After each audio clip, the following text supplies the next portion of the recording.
Vitamin B12 சத்து குறைபாடு இருந்தால் பக்கவாதம் வரலாம், இல்லை இருதய மாரடைப்பு வரலாம் அப்படின்னு சொன்னால் உங்களுக்கு ஆச்சரியமாக இருக்கா இல்லையா? ஆமாம், அதான் உண்மை. என்ன அப்படின்னு இப்போ என்ன கண்டுபிடிச்சிருக்காங்க அப்படின்னா, இந்த விட்டமின் B12 இந்த சத்து குறைபாடு இருக்கும்போது என்ன ஆகுதுன்னா, நம்ம ரத்தத்தில் உள்ள இந்த ஹோமோசிஸ்டின் இதுக்கு அளவு ரொம்ப ஜாஸ்தி ஆகுதுன்னு கண்டுபிடிச்சிருக்காங்க.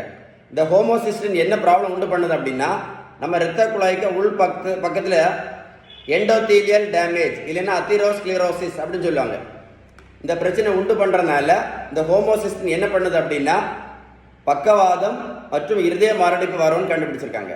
அதனால நிறைய மாத்திரைகள் சாப்பிடக்கூடியவங்க, சரியா, நிறைய மாத்திரைகள் சாப்பிடக்கூடியவங்க, ஃபேட்டி லிவர் பிரச்சனை இருக்கக்கூடியவங்க, சரியா, ஃபேட்டி பிரச்சனை இருக்கக்கூடியவங்க, அதே மாதிரி சோரியாசிஸ் பிரச்சனை இருக்கக்கூடியவங்க, தைராய்டு ஹைப்போதைராய்டு பிரச்சனை இருக்கக்கூடியவங்க, கிட்னி பிரச்சனை இருக்கக்கூடியவங்க, நீங்கள் எல்லாருமே கண்டிப்பாக இந்த பிளட் டெஸ்ட் மட்டும் கண்டிப்பாக டெஸ்ட் பண்ணி பார்த்துருங்க. குறைவாக இருக்குன்னா நீங்கள் வேறு ஒன்றுமே பண்ண வேண்டாம். நீங்கள் என்ன பண்ணணும் அப்படின்னா டாக்டர் பார்த்து கரெக்டாக உங்கள் டயட் பேலன்ஸ்டு டயட் மட்டும் நீங்கள் மாற்றினாலே போதும். ஆட்டோமேட்டிக்காக என்ன ஆயிரும், அந்த B12 அளவு ஈஸியாக ரைஸ் ஆயிடும். கரெக்ட் தானே? ஏன் சொல்கிறேன் அப்படின்னா, இந்த ஹோமோசிஸ்டின் வந்து ரொம்ப ரொம்ப ரொம்ப ஆபத்தானது. உங்களுக்கு இந்த ஹோமோசிஸ்டினை பற்றி இன்னும் ரொம்ப டீட்டெயிலாக வேணும் அப்படின்னா கமெண்ட்ஸில் குட் GOOD அப்படின்னு டைப் பண்ணுங்கள்.